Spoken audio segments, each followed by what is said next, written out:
평생을 오직 자식들만을 위해 살아온 어머니가 있습니다.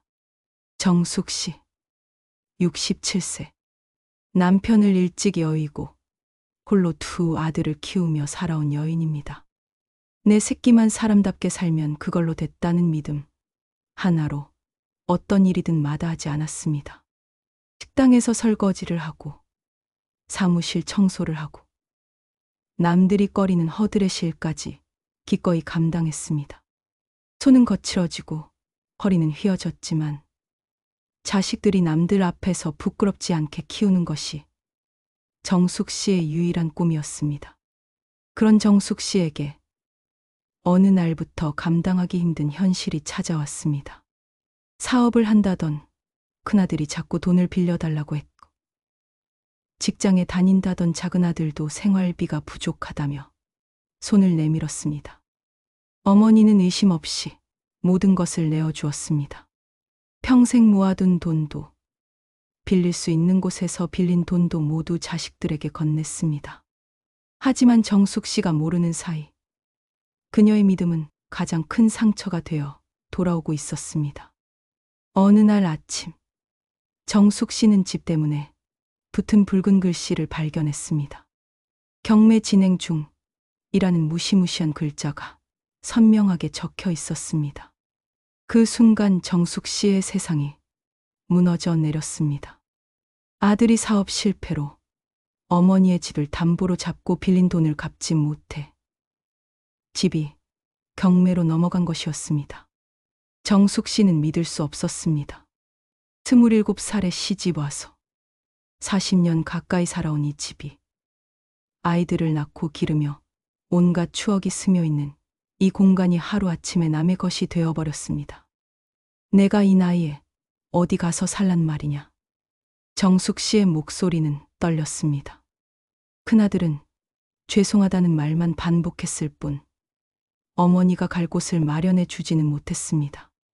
결국 정숙 씨는 작은 고시와 방 하나를 얻어야 했습니다. 창문조차 제대로 없는 좁은 방. 벽은 얇아서 옆방의 작은 소리까지 다 들렸습니다. 밤이면 젊은 사람들의 전화 소리, 게임 소리, 음악 소리가 끊임없이 들려왔습니다. 평생 넓은 집에서 자유롭게 살다가 갑자기 좁은 방에 갇힌 기분이었습니다. 매일 밤 벽 너머로 들려오는 소음 속에서 정숙 씨는 쓸쓸히 눈을 감아야 했습니다. 어떻게 이런 일이 일어날 수 있을까요? 자식을 믿고 도장을 찍었을 뿐인데 평생의 보금자리를 잃게 되었습니다. 천장을 바라보며 정숙 씨는 생각했습니다. 내 인생이 이렇게 끝나는 건가? 집을 잃은 후 정숙 씨는 더 큰 절망을 맛보게 되었습니다. 자식들로부터 연락이 완전히 끊어진 것입니다. 큰아들은 물론이고 둘째, 막내까지 전화 한 통 없었습니다. 처음에는 미안해서 연락을 못하는 것이라고 생각했습니다. 하지만 한 달, 두 달이 지나도 소식이 없었습니다. 안녕하세요. 정숙입니다. 제가 왜 이런 상황에 누웠는지 아직도 믿기지가 않아요. 평생 자식들만 바라보고 살았거든요. 남편이 일찍 돌아가시고 나서는 정말 자식들이 전부였어요. 큰아들 대학 보내려고 새벽 4시에 일어나서 김밥 만들어 팔기도 했고, 둘째 결혼할 때는 집까지 팔려고 했었어요. 그런데 이제는 그 자식들이 저를 완전히 외면하고 있어요. 이웃들도 마찬가지였어요. 다 내 팔자지 뭘 아면서 긍을 돌렸어요. 40년 가까이 같은 동네에서 지내면서 정을 나눴던 사람들이 하루아침에 남이 되어버렸어요. 친척들도 자식 잘못 키운 게 내 탓이다라며 차갑게 대했어요. 정말 온 세상이 저를 버린 것 같았어요. 고시원에서 혼자 밥을 먹으면서 자꾸 이런 생각이 들었어요. 내가 뭘 잘못했지? 내가 자식들을 너무 믿은 게 죄인가? 거울을 보면 초라한 제 모습이 너무 한심해 보였어요. 평생 열심히 살았는데 결국 이렇게 혼자가 되었어요. 차라리 이름도 없는 그림자처럼 살고 싶다는 생각까지 들었어요. 누구에게도 알려지지 않고 아무도 저를 찾지 않는 그런 존재로 말이에요. 그때는 정말 제 인생이 완전히 끝났다고 생각했어요. 67년을 살아왔는데 이제 남은 건 고시원 좁은 방에서 외롭게 죽어가는 것뿐이라고 생각했어요. 매일 밤 베개에 얼굴을 묻고 울면서 차라리 죽었으면 좋겠다는 생각도 했어요. 제 존재 자체가 부끄럽고 한심하게 느껴졌거든요. 고시원에 온 지 석 달쯤 되었을 때였어요. 저는 늘 혼자 공용 부엌에서 밥을 먹었어요. 다른 사람들과 말 섞기도 어색했고, 제가 왜 이런 곳에 있는지 부끄러워서 피하고 다녔거든요. 그날도 평상시처럼 간단하게 라면에 계란 하나 풀어서 먹고 있었어요. 그런데 갑자기 누군가 제 앞에 와서 말을 걸었어요. 할머니, 혼자 드시지 마시고 여기 앉으세요. 놀라서 고개를 들어보니 30대 초반으로 보이는 젊은 남자가 밝게 웃고 있었어요.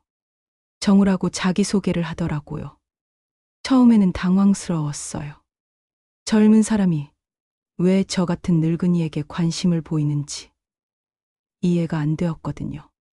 정우 씨는 창업에 실패해서 고시원에 들어온 지 얼마 안 되었다고 했어요. 그런데 참 신기한 사람이었어요. 제가 어떤 상황에 있는지 물어보지도 않고 그냥 자연스럽게 대화를 이어갔어요. 할머니는 요리를 정말 잘하시는 것 같아요. 냄새부터가 다르거든요 라고 말하더라고요. 며칠 후에는 제가 만든 김치찌개를 한 숟가락 맛보게 해달라고 하더라고요. 맛을 보고는 눈이 휘둥그레져서 이게 진짜 집밥 맛이네요 라고 감탄했어요. 오랫동안 누군가가 제 음식을 칭찬해 준 적이 없었는데 정우 씨의 그 한마디가 제 마음을 이렇게 따뜻하게 만들 줄은 몰랐어요. 그러던 어느 날 정우 씨가 제안을 했어요. 할머니, 요즘 진짜 집밥 같은 도시락을 찾는 사람들이 많거든요. 할머니가 도시락을 만들어 주시면 제가 팔아볼게요. 어때요? 처음에는 황당했어요. 이 나이에 장사를 하자는 건가 싶었거든요. 하지만 정우 씨의 진심 어린 눈빛을 보니까 마음이 조금씩 움직이기 시작했어요. 내가 정말 할 수 있을까? 의심스러웠지만 동시에 오랫동안 잊고 지냈던 설렘이 가슴 한편에 피어나는 것을 느꼈어요. 누군가 제 능력을 알아봐주고 함께 뭔가를 해보자고 제안해주는 것이 이렇게 감격스러울 줄 몰랐어요. 정우 씨의 제안을 받아들이기로 했어요. 사실 다른 선택지도 없었고 무엇보다 오랫동안 잃어버렸던 희망 같은 것이 다시 생기는 기분이었거든요. 처음에는 하루에 도시락 5개 정도만 만들어 보자고 했어요. 그것도 엄청 큰 도전이었어요. 새벽 6시에 일어나서 시장으로 향했어요. 오랜만에 장을 보는 건데도 자연스럽게 좋은 재료를 고르는 눈이 살아났어요. 싱싱한 무, 아삭한 배추, 탱글탱글한 콩나물. 하나하나 직접 만져보고 냄새 맡아가며 최고의 재료들을 골랐어요. 마치 자식들 밥을 차려주던 그때처럼 정성스럽게 말이에요. 고시원 부엌은 좁았지만 최선을 다해 반찬을 만들었어요. 무생채, 시금치나물, 콩나물 무침, 김치볶음. 모든 반찬을 정성으로 만들었어요. 간도 여러 번 맞춰보고 색깔도 예쁘게 나오도록 신경 썼어요. 마치 사랑하는 사람을 위해 밥을 차려주는 것처럼요. 정우 씨는 제가 만든 도시락을 들고 나가서 직장인들이 많은 곳에서 팔기 시작했어요. 첫날 5개 모두 팔렸다고 연락이 왔을 때 정말 기뻤어요. 누군가 제 음식을 돈을 주고 사 먹는다는 게 이렇게 감격스러울 줄 몰랐어요. 며칠 후에는 단골 손님이 생겼다고 했어요. 그리고 일주일 후에는 주문이 10개로 늘었어요. 정우 씨가 손님들 반응을 전해줄 때마다 가슴이 벅찼어요. 정말 집밥 같아요. 어머니가 해주신 밥맛이에요. 매일 먹고 싶어요. 이런 말들을 들을 때마다 눈물이 날 것 같았어요. 한 달 후에는 소셜미디어에서 입소문이 나기 시작했어요. 진짜 집밥 도시락을 파는 곳이 있다면서 사람들이 찾아오기 시작했어요. 주문량은 하루에 20개, 30개로 늘어났어요. 아침 5시에 일어나서 밤 9시까지 일했지만 힘들지 않았어요. 오히려 행복했어요. 오랜만에 제가 세상에 필요한 사람이 된 것 같은 기분이었거든요. 2달이 지나자 정말 놀라운 일이 일어났어요. 방송국에서 연락이 온 거예요. 소셜미디어에서 화제가 된 할머니 손맛 도시락을 취재하고 싶다고 했어요. 처음에는 믿기지 않았어요. 제가 방송에 나온다고요. 고시원에 사는 할머니가요. 촬영날 정말 떨렸어요. 카메라 앞에 서는 것도 처음이었고 제 이야기를 해야 한다는 것도 부담스러웠어요. 하지만 정우 씨가 옆에서 계속 격려해 주었어요. 할머니 이야기는 많은 사람들에게 희망이 될 거예요 라고 말이에요. 방송이 나간 후 반응이 정말 뜨거웠어요. 전국에서 주문이 들어왔어요. 택배로 도시락을 보내달라는 요청도 많았고 직접 찾아오는 사람들도 있었어요. 할머니 같은 분이 계셔서 세상이 따뜻해요 라는 메시지들을 받을 때마다 가슴이 찡했어요. 사람들이 저를 부르는 이름도 바뀌었어요. 세대가 함께 만든 도시락이라고 불러주었어요. 어머니의 손맛과 청년의 열정이 만나 만들어낸 특별한 이야기라고 했어요. 정우 씨와 제가 힘을 합쳐 이룬 작은 기적이라고 표현해주는 사람들도 있었어요. 정말 신기했어요. 몇 개월 전만 해도 저는 세상에서 버려진 사람이라고 생각했었는데 이제는 희망의 상징이 되었다니요. 제 나이에 새로운 시작을 할 수 있다는 것을 보여주는 사람이 되었어요. 많은 어르신들이 저를 보고 용기를 얻는다고 말씀해 주셨어요. 그때 비로소 깨달았어요. 난 버려진 게 아니었어. 날 알아볼 사람이 이제야 나타난 거야. 자식들은 저를 버렸지만 세상에는 저를 필요로 하는 사람들이 있었어요. 제 음식을 기다리는 사람들이 있었고 제 이야기에서 희망을 찾는 사람들이 있었어요. 정말 감사했어요. 도시락 가게가 성공하면서 저는 고시원을 나와 작은 집을 얻을 수 있었어요. 방 2개의 부엌과 거실이 있는 소박한 집이었지만 저에게는 궁전 같았어요. 정우 씨도 저와 함께 이사했어요. 사업 파트너이면서 동시에 제게는 아들 같은 존재가 되었거든요. 그렇게 평화로운 나날을 보내고 있던 어느 저녁이었어요. 저는 내일 도시락을 위해 반찬을 준비하고 있었는데 갑자기 초인종이 울렸어요. 이상했어요. 정우 씨는 열쇠가 있어서 그냥 들어오고 다른 사람이 찾아올 일은 없었거든요. 누구세요? 인터폰으로 물어봤는데 잠시 침묵이 흘렀어요. 그러다가 익숙한 목소리가 들렸어요. 엄마, 나예요. 큰아들. 순간 심장이 멈추는 것 같았어요.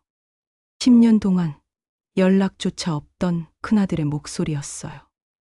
문을 열어보니 정말 큰아들이었어요.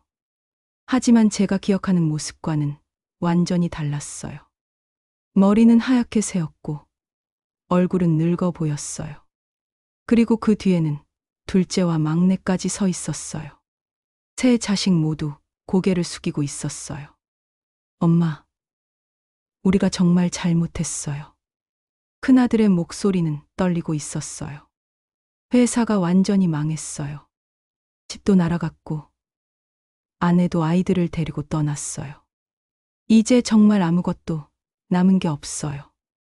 둘째와 막내도 마찬가지였어요. 사업 실패, 이혼, 빚더미. 모두 힘든 상황에 처해 있었어요. 그들은 무릎을 꿇고 눈물을 흘리며 말했어요. 엄마, 우리가 너무 잘못했어요. 그때 엄마 집을 담보로 잡은 것도, 그 후에 연락을 안 한 것도 모두 우리가 잘못했어요.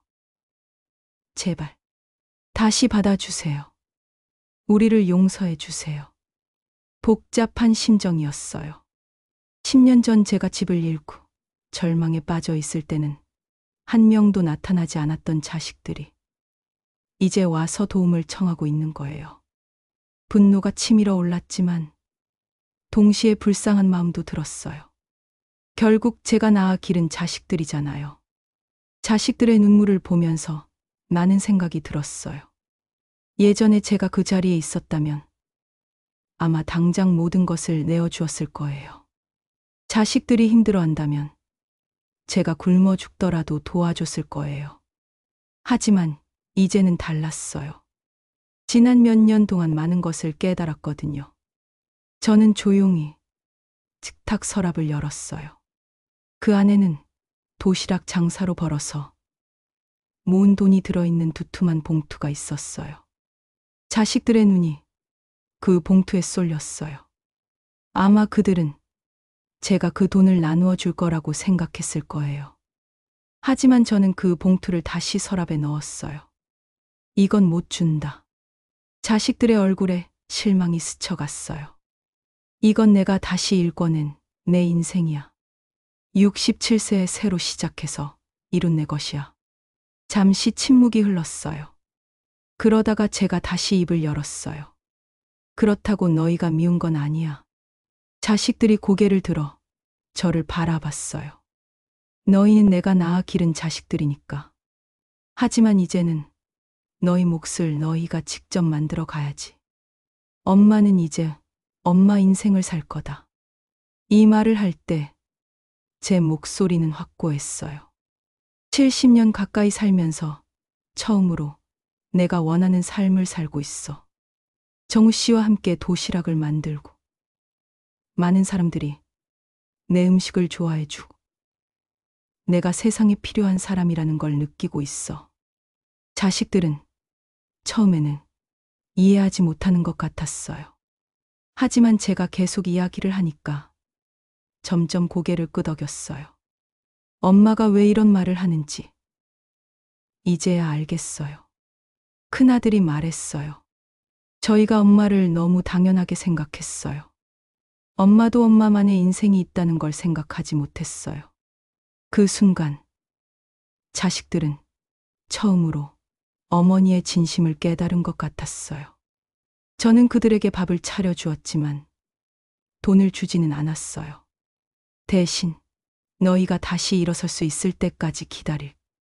하지만 이제는 내가 도와주는 게 아니라 너희가 스스로 해야 해라고 말했어요. 자식들이 돌아간 그날 밤, 저는 작은 집 마당에 나가 앉았어요. 고시원에 있을 때는 상상도 못했던 일이에요. 내 집 마당에서 별을 보며 앉아 있다니요. 하늘에는 별이 가득했어요. 도시 불빛 때문에 많이 보이지는 않았지만 그래도 충분히 아름다웠어요. 10년 전을 생각해 봤어요. 그때는 정말 끝이라고 생각했어요. 67세의 집도 잃고 자식들한테도 버림받고 고시원 좁은 방에서 죽어가는 줄만 알았어요. 그런데 지금은 어떤가요? 제가 만든 도시락을 먹고 행복해하는 사람들이 있고 정우 씨라는 든든한 동반자도 있고 무엇보다 제 자신이 당당해졌어요. 자식들과의 관계도 달라졌어요. 예전에는 자식들이 원하는 것을 다 들어줘야 하는 줄 알았어요. 그것이 어머니의 도리라고 생각했거든요. 하지만 이제는 알겠어요. 진정한 사랑은 무조건 베푸는 게 아니라 상대방이 스스로 설 수 있도록 돕는 거라는 거요. 별을 바라보면서 생각했어요. 이제야 진짜 내 인생을 사는구나. 67세에 시작한 새로운 인생이지만 전혀 늦다는 생각이 들지 않았어요. 오히려 더 의미 있고 보람된 삶을 살고 있다는 확신이 들었어요. 내일 아침이면 또 새벽 5시에 일어나서 도시락을 만들 거예요. 정우 씨와 함께 메뉴를 상의하고 싱싱한 재료를 고르고 정성껏 음식을 만들 거예요. 그리고 제 음식을 먹고 행복해하는 사람들의 얼굴을 상상하며 하루를 보낼 거예요. 평생 남을 위해 살았다고 생각했는데 이제야 진짜 제 자신을 위해 살고 있어요. 역설적으로 제 자신을 위해 살기 시작하니까 더 많은 사람들에게 도움이 되고 있어요. 정말 신기한 일이에요. 밤하늘의 별들이 제게 말하는 것 같았어요. 정수가 수고했어. 이제 시작이야. 그래요. 이제 시작이에요. 진짜 제 인생의 시작 말이에요.